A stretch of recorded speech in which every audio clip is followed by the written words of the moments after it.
Hello friends, आप सभी का स्वागत है हमारे यूट्यूब चैनल हेल्पिंग ब्रेन्स में। और मैं हूं आपका दोस्त पी कश्यप। जैसा कि फ्रेंड हमने कंप्यूटर सीरीज स्टार्ट की हुई है और आज मैं उसका 4th लेक्चर लेने जा रहा हूं। आज हम 4th लेक्चर में पढ़ेंगे, आपका कंप्यूटर पोर्ट्स के बारे में पढ़ेंगे, motherboard, memory units, hardware and software. इससे पहले हम कंप्यूटर का काफ़ी कुछ बेसिक्स का कवर कर चुके हैं। जैसे मैं इससे पहले आपको एक कंप्यूटर का ओवरव्यू दे चुका हूँ, कंप्यूटर एप्लीकेशंस के बारे में बता चुका हूँ, कंप्यूटर टाइप्स, उसके components, CPU, input output devices, memory, RAM, ROM. और आज का लेक्चर हम स्टार्ट करने जा रहे हैं पोर्ट से। ठीक है। जैसे कि फ्रेंड आप सभी को पता है कि कंप्यूटर में हमारे बहुत सारे पोर्ट्स दिए होते हैं। एक्चुअली में वो पोर्ट्स क्या होते हैं, एक्चुअली एक ये फिजिकल डॉकिंग पॉइंट होता है जिसकी हेल्प से हम जो एक्सटर्नल डिवाइस है उसको कंप्यूटर से कनेक्ट करते हैं।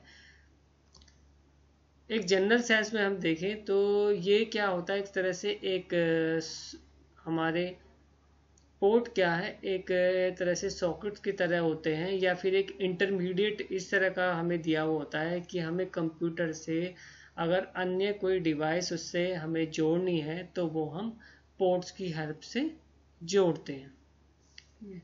तो कंप्यूटर में डिफरेंट हमारे पोर्ट्स दिए होते हैं। अगर हम इसकी कैरेक्टरिस्टिक की बात करें, external devices are connected to a computer using cable and ports.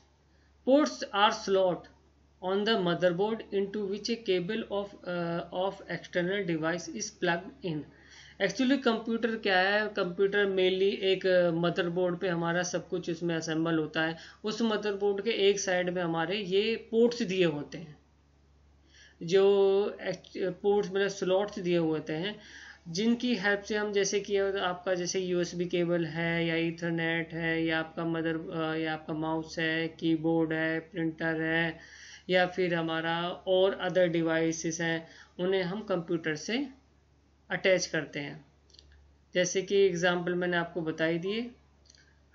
एक बार आप ध्यान से एक बार इन इमेज को देख लीजिए तो आपको थोड़ा सा क्लियर हो जाएगा। जी, यहाँ पे हमने डिफरेंट जो पोर्ट्स है उनकी इमेज यहाँ पे दी हुई है। जैसे कि हमारा सीरियल पोर्ट है, पैरेलल पोर्ट है, PS2 पोर्ट है, गेम पोर्ट है, USB है। अब देखो HDMI है, S वीडियो VGA पोर्ट है हमारा। उसके बाद ये देखिए हमारा इथरनेट है, मॉडर्न है। उसके बाद हमारा ये पावर वाला है। ठीक है, तो हम इसमें वन बाय वन थोड़ा डिटेल में देखेंगे। जैसे कि हमारा सबसे पहले हम सीरियल पोर्ट की बात कर लेते हैं। सीरियल पोर्ट क्या है, जो हमारे ओल्ड कंप्यूटर में है, ओल्ड कंप्यूटर है उसमें हमारे मॉडेम और माउस को कंप्यूटर से अटैच करने के लिए हमारा सीरियल पोर्ट का यूज़ होता है। जनरली हमारे 9 से 9 पिन का होता है, 25 पिन का होता है। उसके बाद में हमारा आता है ये पैरेलल पोर्ट। जो पैरेलल पोर्ट होता है हमारा स्कैनर और प्रिंटर के लिए यूज़ होता है। ठीक है, इसमें जनरली क्या होते हैं, हमारे 25 पिन होते हैं। उसके बाद हमारा आता है PS2 पोर्ट होता है। ये हमारा जो ओल्ड कंप्यूटर है उसमें कीबोर्ड और माउस को उससे अटैच करने के काम आता है। एक चीज़ और फ्रेंड्स, जो इससे पहले मैंने आपको बताया, जैसे सीरियल पोर्ट हुए, हमारे पैरेलल पोर्ट हुए, ये PS2 पोर्ट हुए। ठीक है, ये हमारे पुराने कंप्यूटर की बात है। अगर हम नए कंप्यूटर की बात करें तो ये चीज़ हमारा USB पोर्ट से ही काम हो जाता है। USB पोर्ट क्या होता है, हमारा यूनिवर्सल सीरियल बस पोर्ट जो होता है। आपने कंप्यूटर में देखा कि आप जिस पोर्ट में आप पेन ड्राइव लगाते हैं ना, उसी को हम यूनिवर्सल सीरियल बस कहते हैं और ये सबसे ज़्यादा यूजफुल पोर्ट होता है। इसी में आज के टाइम में जो जैसे कि ये तुम्हारा सीरियल पोर्ट हो गया, पैरेलल पोर्ट हो गया, PS2 पोर्ट हो गया, इन सभी का काम इसी से ही हो जाता है। और भी बहुत सारी हमारी डिवाइसेस हैं, वो सीधा डायरेक्ट हमारे USB पोर्ट से कनेक्ट हो जाते हैं। जैसे कि it can connect all kind of external USB devices such as external hard disk, printer, scanner, mouse, keyboard etcetera. इसकी जो डेटा ट्रेवल की स्पीड होती है इसमें 12 मेगाबिट्स पर सेकेंड होती है। मोस्ट ऑफ द कंप्यूटर जो हमारे प्रोवाइड करते हैं मिनिमम 2 USB पोर्ट तो हमारे प्रोवाइड करते ही हैं, उससे ज़्यादा भी उसमें हो सकते हैं। उसके बाद हमारा आता है ये जैसे कि वीजीए पोर्ट होता है। वीजीए पोर्ट क्या करता है, it connect monitor to a computer video card. जो कंप्यूटर का हमारे अंदर जो एक कंप्यूटर वीडियो कार्ड होता है, जो वीडियो क्वालिटी को इन्हांस करता है, उससे मॉनिटर से कनेक्ट करने के लिए हम वीजीए पोर्ट का यूज़ करते हैं। इसमें 15 वोल्ट्स होते हैं। पावर कनेक्टर होता है जैसे कि 3 प्रोलॉन्ग्ड प्लग होता है, और ये हमारा एज ए पावर कनेक्टर की तरह काम करता है। इसी के थ्रू हम क्या करते हैं, पावर देते हैं। उसके बाद हमारा फायर वायर पोर्ट होता है। जब भी हम एक लार्ज अमाउंट में डेटा अगर हमें ट्रांसफ़र करना है ना, तो उसके लिए फायर वायर पोर्ट का यूज़ होता है। It connects camcorder and video equipment to the computer. इसकी जो डेटा ट्रैवल की स्पीड होती है वो 400 to 800 मेगा बिट्स पर सेकेंड होती है। और फ्रेंड्स ये यहाँ पे मेगा बिट्स देख रहे हैं ना, ये मेगा बिट्स और मेगा बाइट्स, इन दोनों चीज़ में अंतर है, ध्यान रखना है। मेगा बिट्स है, मेगा बाइट्स नहीं है। तो आपको ऑप्शन में या ऑब्जेक्टिव में हो सकता है आपको वहाँ पे ये डिफरेंट करके दे सकते हैं। और इसमें जैसे वेरिएंट होते हैं, 4 पिन होता है, 6 पिन होता है, 9 पिन होता है। इसके बाद हमारा मॉडेम आ गया, जो हम पीसी को जो इंटरनेट से, जो टेलीफोन का होता है हमारा इंटरनेट मॉडेम, उससे कनेक्ट के लिए हमारा मॉडेम पोर्ट का यूज़ करते हैं। इसके बाद आपने जैसे ईथरनेट पोर्ट का RJ45 जो होता है हमारा लैन केबल होता है, उसको हम नेटवर्क से एक्चुअली हम इंटरनेट या फिर हमें नेटवर्किंग के लिए या फिर इंटरनेट के लिए हम इसका केबल यूज़ करते हैं। This port resides on an Ethernet card. इसकी डेटा ट्रैवल स्पीड होती है 10 मेगाबिट्स टू 1000 मेगाबिट्स पर सेकेंड। उसके बाद हमारा जैसे कि गेम पोर्ट होता है। अब गेम पोर्ट में भी जैसे जो एक्चुअली ये भी एक तरह से पुराना ही हो गया है कि पुराने कंप्यूटर में जॉयस्टिक को कंप्यूटर से ऐड करने के लिए हम क्या करते थे, कनेक्ट करने के लिए गेम पोर्ट का यूज़ करते थे। अब जैसे कि आपने जॉयस्टिक क्या हमारी इनपुट डिवाइसेस है, इससे पीछे लेक्चर में हम इसे डिटेल में इसके बारे में ही पढ़ चुके हैं। और अब तो इसको रिप्लेस कर दिया गेम पोर्ट को किसने, यूएसबी ने। उसके बाद हमारा डिजिटल वीडियो इंटरफेस होता है, डीवीआई पोर्ट होता है। Its connect flat panel LCD monitor to the computer high end video graphic card. जो कंप्यूटर के अंदर high end video graphic card होता है, उसको एलसीडी से कनेक्ट करने के लिए हमें डिजिटल वीडियो इंटरफेस का यूज़ करते हैं। उसके बाद हमारा सॉकेट्स आते हैं। Sockets connect to the microphone and speaker to the sound card of the computer. जो हमारा साउंड कार्ड होता है कंप्यूटर का, उसको हमारा माइक्रोफोन या स्पीकर से हम जो ऐड करते हैं, उसके लिए हमें सॉकेट्स का यूज़ करते हैं, सॉकेट्स का। ठीक है, तो ये हमारे हो गए कंप्यूटर पोर्ट्स हो गए। उसके बाद हम देखते हैं मदरबोर्ड के बारे में जान लेते हैं। एक्चुअली में आपने भी मदरबोर्ड के बारे में थोड़ा तो पढ़ा ही होगा। इसकी सबसे पहले हम एक इमेज देख लेते हैं। आप थोड़ा सा इमेज से देखेंगे तो आप समझ जाएंगे। एक्चुअली में होता है जो कंप्यूटर के जो पार्ट होते हैं ना, जो मेन पार्ट हमारे इंटरनल पार्ट्स हमारे, वो क्या होता है, एक कैबिन या आप कह सकते हो एक पूरी चिप पे उन सभी को असेंबल कर दिया जाता है, और वो सारा मिलके एक साथ ये हमारा मदरबोर्ड बन जाता है। अब आप देख रहे हैं इसमें इस साइड में आप देख रहे हैं ये जितने भी है पोर्ट्स दिए हुए हैं, जो हमारे थे ना, ये पोर्ट्स हमारे, चाहे ये लैन कार्ड का पोर्ट हो, पावर का पोर्ट हो, यूएसबी का पोर्ट हो हमारा, ठीक है, ये हमारे सारे पोर्ट्स दिए होते हैं इस साइड में। और अब यहाँ पे आप ये देख रहे हो, यहाँ पे ये कुछ, यहाँ पे ये आप दिख रहा है, ये दिख रहा है, ये दिख रहा है, ये हमारा क्या है, ये आपने रैम, मैंने इससे पहले आपको पढ़ा चुका हूँ, जो रैम होती है और हमारी रैम होती है, और उसके बाद हार्ड डिस्क होती है। तो ये सब उन्हीं के स्लॉट दिए हुए हैं। एक्चुअली होता क्या है, जो हमारे पर्सनल कंप्यूटर होते हैं ना, उसमें एक्स्ट्रा स्लॉट्स भी दिए होते हैं। जैसे आपने देख रहे हो ना, यहाँ पे एक्स्ट्रा स्लॉट्स भी दिए हुए हैं। तो इनकी हेल्प से क्या कर सकते हैं, हम रैम भी बढ़ा सकते हैं, उसकी हार्ड डिस्क भी बढ़ा सकते हैं। उसके बाद में आपने ये दिख रहा होगा चिप दी हुई है इसमें, यहाँ पर जो आईसी होती है, यहाँ पे आप देख रहे होगे फैन के लिए भी जगह दी हुई है। उसके बाद में और बाकी चीज़ यहाँ पे आपको दिख रहा होगा सर्किट। तो इस तरह से हमारे कंप्यूटर जो सारा है उसी पे असेंबल कर दिया जाता है एक तरह से इस मदरबोर्ड पे। ठीक है, इसके अलावा तो हमारा जैसे पावर का बचता है, या फिर हमारा जिससे हम रीड एंड राइट करते हैं, CD को, वो अलग से उसमें बचता है। मेन तो ये एक तरह से यही होता है हमारा। इसे हम कह सकते हैं ओवरऑल, इसे का मेन कंप्यूटर का पार्ट बोल सकते हैं, या इसे हम बैकबोन भी बोल सकते हैं। मेन बैकबोन यही है। अब थोड़ा सा हम इसका पढ़ लेते हैं। The motherboard serves as a single platform to connect all the part of a computer together, यानी सारे पार्ट इसी पे आके कंप्यूटर के डिफरेंट आपस में कनेक्ट होंगे। It's connect to the CPU, memory, hard drives, optical drives, video card, sound card and other ports and expansion card directly और via cable. It can be consider as the backbone of a computer. ठीक है, ये एक दूसरे को आपस में जितने भी इसके कंपोनेंट्स हैं उन्हें आपस में जोड़ देता है। फीचर्स का motherboard vary greatly in supporting various type of component. Motherboard support a single type of CPU and 5 type of memory. Video card, hard, sound card have to be compatible with. Simple सी बात है, जो motherboard पे हमारा आपका जो भी ये चीज़ें लगी हुई हैं वो एक दूसरे के कंपेटेबल ही होंगे। अगर कंपेटेबल नहीं होंगी तो वो फिर काम कैसे करेगा। उसके बाद में एक छोटा सा जैसे क्वेश्चन आ सकता है कि भाई पॉपुलर मैन्युफैक्चर क्या है हमारे इसके मदरबोर्ड के जो हमारे हैं।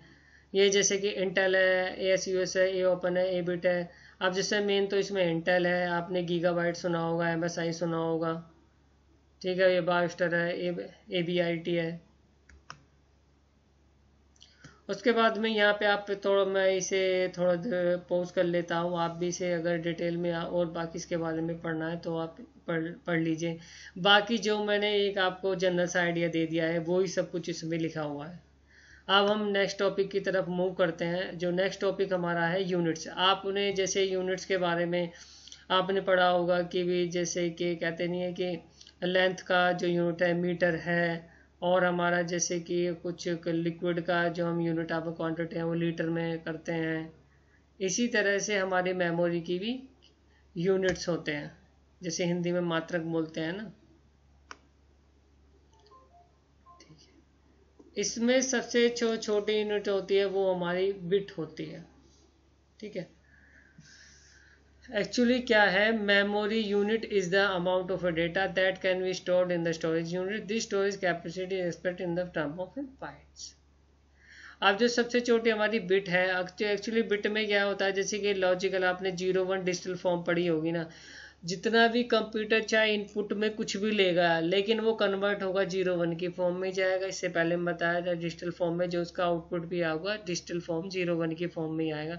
वो तो जो हमारे साथ उसकी कंपेटेबल आउटपुट डिवाइस उससे अटैच होती है, तो वो उस 0-1 फॉर्म को जिस तरह का हमें आउटपुट चाहिए उसमें से कन्वर्ट करके हमें दे देती है। चाहे वो प्रिंटर हो या हमारा LCD हो या साउंड हो, या कुछ भी हो सकता है। इसके बाद हम यहाँ से आपको स्टार्ट करते हैं। सबसे छोटा हमारा बिट हो गया। उसके बाद हमारा, मैं आपको बताता हूँ, बिट के बाद बाइट आता है। बाइट में क्या होता है, 8 बिट होती है। ठीक है, और ए bite is a smallest unit which can be represent a data item और ए कैरेक्टर। तो ये हमारा क्या करती है, सबसे छोटी यूनिट क्या है हमारी, बाइट है। जो बिट है हमारी ये एक तरह से बाइनरी डिजिट है 0-1 की फॉर्म पे। और दूसरी चीज हमारी है निबल। निबल ध्यान रखना, जो हमारा 1 बाइट होता है उसका हाफ होता है निबल। इसी के ऊपर इसमें क्वेश्चन ज़्यादा आता है कि 1 निबल इक्वल टू 4 बिट्स या 8 बिट्स या 16 बिट या 24 बिट्स। उसके बाइट के बाद हम आते हैं वर्ड।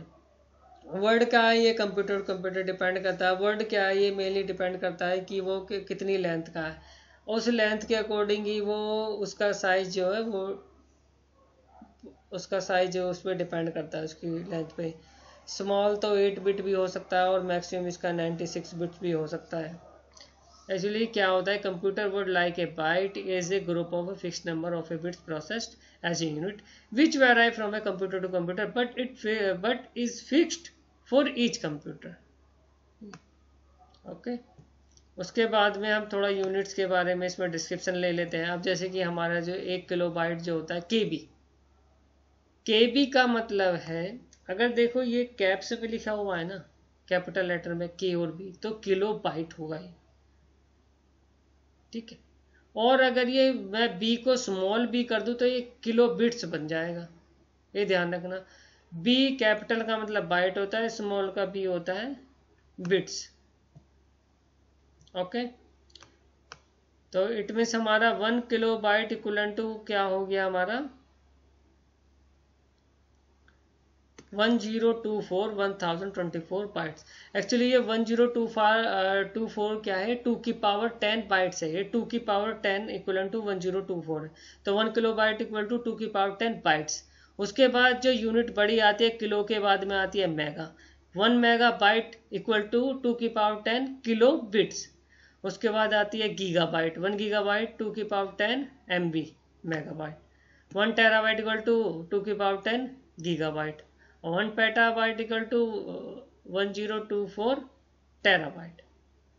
एक चीज में ध्यान रखना, अगर कहीं आपको पूछता है कि 1 megabyte equal to how many kilobyte नहीं बिट्स, किलो बिट्स पूछता है, तो 2 की पावर 10 किलो बिट्स का मतलब है इसमें 8 से और मल्टीप्लाई कर देना, क्योंकि एक बाइट में कितने होते हैं 8 बिट्स। अब जैसे यहाँ पे हम ये 1 गीगा बाइट इक्वल टू हम इसे किलो बाइट में रिप्रेजेंट करना चाहें तो 1024 ये मेगा बाइट है। अब 1 megabyte equal to 1024 kilobyte, यानी 2 की पावर 10 इंटू 2 की power 10 kilobyte equal to हो जाएगा इसके, यानी 2 की पावर 20 किलो बाइट्स। तो इस तरह से हमारे ऑप्शन में आपको घुमा सकते हैं, तो आप ध्यान रखिए उसी में आपको कन्वर्ट करना है। बस इसका क्रम याद रखिए, kilobyte, megabyte, gigabyte, terabyte, petabyte. Okay friends, ये हमारा यूनिट्स वाला भी पोर्शन अब खत्म हुआ। अब हम नेक्स्ट चलते हैं आपके हार्डवेयर पे। देखो कंप्यूटर में दो ही चीज़ आपको दिखाई देती है, एक तो आपका हार्डवेयर पोर्शन दिखाई देता है और दूसरा आपका सॉफ्टवेयर पोर्शन दिखाई देता है। हार्डवेयर का मतलब है कि जो चीज़ आप हाथ से टच कर सकते हो वो आपका हार्डवेयर हो गया, जिसे आप टच नहीं कर सकते ना वो आपका हो गया सॉफ्टवेयर। आप जैसे कि hardware represent the physical and tangible component. Tangible देखिए, जो हम टच कर सकते हैं जिन चीज़ों को टेंजिबल कंपोनेंट्स बोलते हैं of a computer, the component that can be seen and touched. ठीक है, अब उसके बाद में हमारे जैसे कि हार्डवेयर के इनपुट डिवाइसेस हैं, आउटपुट डिवाइसेस है, सेकेंडरी स्टोरेज डिवाइसेस है, और ये हमारे इंटरनल कंपोनेंट है, ये इतने सारे ये हमारे क्या है हार्डवेयर है। अब यहाँ पे देख लो कीबोर्ड हुआ, ये हमारा जो 45 माउस हो गया, हमारा CD हो गया, मदरबोर्ड हो गया, आपका रीडर ये हो गया, रीडर राइटर हो गया, ये सब क्या है हमारे हार्डवेयर है। एक चीज़ हमेशा ध्यान रखना, अगर हार्डवेयर और सॉफ्टवेयर की हम दोनों की एक साथ बात करने लगे तो हम हार्डवेयर को तो बोलेंगे आपका हार्ट, H4 हार्डवेयर और H4 हार्ट, और सॉफ्टवेयर को हम बोलेंगे S फॉर सॉफ्टवेयर और S फॉर सोल।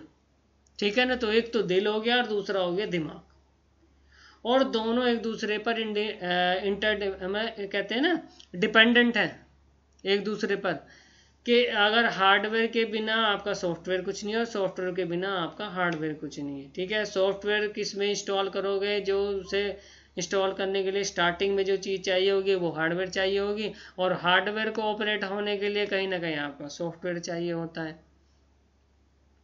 और बाकी इसकी कैरेक्टरिस्टिक आप देख सकते हैं, इन दोनों के रिलेशनशिप है, इन्हें थोड़ा आप डिटेल पे एक बार 1 बाय 1 आप इसमें नज़र मार लेना, और बाकी इसमें कुछ ऐसा स्पेशल नहीं है। ठीक है, आप हार्डवेयर आपको समझ में आ गया। अब नेक्स्ट हमारा आता है सॉफ्टवेयर। अब सॉफ्टवेयर थोड़ा सा ध्यान से देख लेना, क्योंकि जो सॉफ्टवेयर के बारे में भी थोड़ा सा हम समझेंगे, उसके बाद हमारे सॉफ्टवेयर से रिलेटेड चाहे हम वायरस की बात करेंगे या फिर आगे चल के हम MS ऑफिस MS एक्सेल का थोड़ा सा ओवरव्यू देंगे, उसके थोड़ा अंदर पढ़ेंगे। तो ये सारी चीज़ कहीं ना कहीं हमें सॉफ्टवेयर के बारे में थोड़ा सा पता होना चाहिए। अभी आपने सॉफ्टवेयर का नाम ले लिया, लेकिन आपको ये पता है कि सॉफ्टवेयर भी आपका 2 टाइप का होता है, एक तो सिस्टम सॉफ्टवेयर होता है, एक एप्लीकेशन सॉफ्टवेयर होता है। आपको एक में जनरल सा आपको एक आइडिया दे देता हूँ, आप जिससे इससे भूलेंगे नहीं, आपको सिस्टम और एप्लीकेशन। ठीक है, आपने जैसे कि एप्लीकेशन का मतलब क्या होता है, एक तरह से आपने उस चीज़ का कहाँ हम एप्लीकेशन यूज़ कर सकते हैं, उसका यूजेस है ना, तो कहाँ उनका यूज़ कर सकते हो। एप्लीकेशन मीन्स होता है, सिस्टम मीन्स होता है कि जो हमारा मेन सिस्टम है ना उसका पार्ट, समझे। तो सिस्टम सॉफ्टवेयर तो मेन सिस्टम का हमारा पार्ट हो गया, और उस सिस्टम के जो हमारे एप्लीकेशन है, जो यूजेस है हमारे एक तरह से, वो हमारा एप्लीकेशन सॉफ्टवेयर हो गया। अब और थोड़ा सा समझिए इसे, जो सिस्टम सॉफ्टवेयर होता है, जो हमारा कंप्यूटर हम जब हम स्टार्टिंग में नया कंप्यूटर खरीदते हैं ना, उसमें तो आपने देखा उसमें विंडो डली रहती है, कंपाइलर होता है, इंटरप्रेटर होता है, ये सब चीज़ होते हैं ना, इनबिल्ड जो उसमें चीज़ होते हैं, वो हमारा होता है एक तरह से जो प्लेटफॉर्म हमें दिया जाता है कि हमारा एक विंडो दी, लाइनक्स दिया, ऑपरेटिंग डॉस दिया, उस पर हमें काम करना है, तो हमें एक प्लेटफॉर्म दिया गया, हमें बना बनाया सॉफ्टवेयर एक मिला है। तो वो जो सॉफ्टवेयर है जिसमें हम कुछ चेंज नहीं कर सकते, वो हमारा सिस्टम सॉफ्टवेयर है। उसके बाद एप्लीकेशन सॉफ्टवेयर क्या है? एप्लीकेशन सॉफ्टवेयर जो हमें सिस्टम सॉफ्टवेयर हमारे पास है। अब क्या होता है, हमें कंप्यूटर तो दे दिया, अब हम जो ईच एंड एवरी जो पर्सन है उसकी रिक्वायरमेंट अलग है। मैंने जो कंप्यूटर लिया है, मैं एक इंजीनियरिंग स्टूडेंट है, तो मुझे तो भाई आर्किटेक्चर वाला काम करना है, तो मैं आर्किटेक्चर वाला सॉफ्टवेयर डाल दूंगा। जो मैं आर्किटेक्चर वाला सॉफ्टवेयर डालूंगा ना, उसे ही हम एप्लीकेशन सॉफ्टवेयर बोलेंगे, ठीक है। मैं एक जनरल सी मैं एक दुकानदार हूँ, तो मुझे तो प्रिंट आउट निकालने और ये प्रिंट आउट निकालने का काम और डॉक्यूमेंट निकालने का काम है। तो सबसे पहले मैं क्या इंस्टॉल करूंगा? आपका MS ऑफिस। अब कंपनी वाला जैसे किसी का कोई व्यापार है, उसकी कंपनी छोटा मोटा उसकी कंपनी है, तो वो उसकी कंपनी में क्या काम होता है, उसका जितना डेटा है, कितना सामान परचेज हो रहा है, उसका कितना सामान रखा हुआ है, क्या उसे चाहिए, कितना इन्वेस्ट हो गया, कितना उसे बाकी अकाउंटेंसी का उसका काम है, तो वो उन्हीं चीज़ों को ध्यान में रख के कंपनी की किसी के कंपनी के पास जाएगा, उस कंपनी से सॉफ्टवेयर बनाएगा। वो कंपनी सॉफ्टवेयर बनाने के बाद में उसके कंप्यूटर में, जो उसकी कंपनी का कंप्यूटर है, उसमें एज ए एप्लीकेशन सॉफ्टवेयर की तरह उसे उसमें डाल देंगे। वो भी एप्लीकेशन सॉफ्टवेयर ही है जो हमने अलग से बनवाया और उसमें डाल दिया अपनी नीड के अकॉर्डिंग, ठीक है। अपनी नीड के अकॉर्डिंग कुछ भी हम उसमें डाल लें और उसके बाद में उसमें हम चला रहे हैं ना, तो आप तो समझ गए होंगे कि एक तरह से जो सिस्टम सॉफ्टवेयर जो मैक्सिमम होता है सिस्टम सॉफ्टवेयर ये लो लेवल लैंग्वेज में बनता है। इसे डिकोड करना बहुत ही टफ होता है और इसमें चेंजेस भी मतलब चेंजेस भी बहुत रेयरली हम चेंजेस इसमें कुछ कर सकते हैं। उसके बाद एप्लीकेशन सॉफ्टवेयर जो होते हैं वो हाई लेवल लैंग्वेज में बने हुए होते हैं, ठीक है। इजीली वो डिकोड भी किए जा सकते हैं और उसके बाद में हम उसमें चेंजेस भी कर सकते हैं कुछ, और अपनी सुविधा के अकॉर्डिंग जो हमारी नीड है, रिक्वायरमेंट है, उसे दूसरी कंपनी से कह के उसके अकॉर्डिंग हम उसमें चेंजेस भी करा सकते हैं एप्लीकेशन सॉफ्टवेयर में। तो आइए हम देख लेते हैं। पहले स्टार्टिंग से थोड़ा सा ये मैंने ओवरव्यू आपको दे दिया, ये साफ समझ गए होंगे। अब हम देखते हैं, थोड़ा सा पढ़ लेते हैं इसके बारे में और। Software is a set of program which is designed to perform a well-defined function, and a program is a sequence of instructions written to solve a particular problem. तो सॉफ्टवेयर क्या हुआ? एक सेट ऑफ प्रोग्राम हो गया। तो software क्या, बहुत सारे प्रोग्राम मिलके एक सॉफ्टवेयर को बनाते हैं, और जो एक एक जो प्रोग्राम होता है ना वो अलग अलग, वो एक प्रोग्राम भी सेट ऑफ सीक्वेंस होता है एक तरह से। उसमें क्या होता है, program is a sequence of instruction. जो इंस्ट्रक्शन वो भी एक तरह से छोटा सा प्रोग्राम होता है, तो बहुत सारे छोटे छोटे प्रोग्राम मिलके एक सॉफ्टवेयर बना देते हैं। अब ये दो टाइप का हो गया हमारा सॉफ्टवेयर, कौन सा, सिस्टम सॉफ्टवेयर और हमारा एप्लीकेशन। जैसे कि मैंने आपको बता दिया, जो सिस्टम सॉफ्टवेयर हमारा सीधा प्री इंस्टॉल होकर आते हैं, जैसे कि हमारा विंडो हो गया, लाइनक्स हो गया, डॉस हो गया, कंपाइलर हो गया, इंटरप्रेटर हो गया, असेंबलर हो गया, ठीक है। और ये हमारे जनरली क्या होते हैं, लो लेवल लैंग्वेज में होते हैं। और the system software is a collection of a program design to operate, control and extend the processing capability of the computer itself. System software is generally prepared by the computer manufacturers. जो manufacturer होते हैं वही बनाते हैं। This software product comprising of a programs written in a low level language which interact with the hardware at a very basic level. System software serve as the interface between the hardware and the end user. तो system software समझ गया ना कि किसको interact करता है, user और hardware.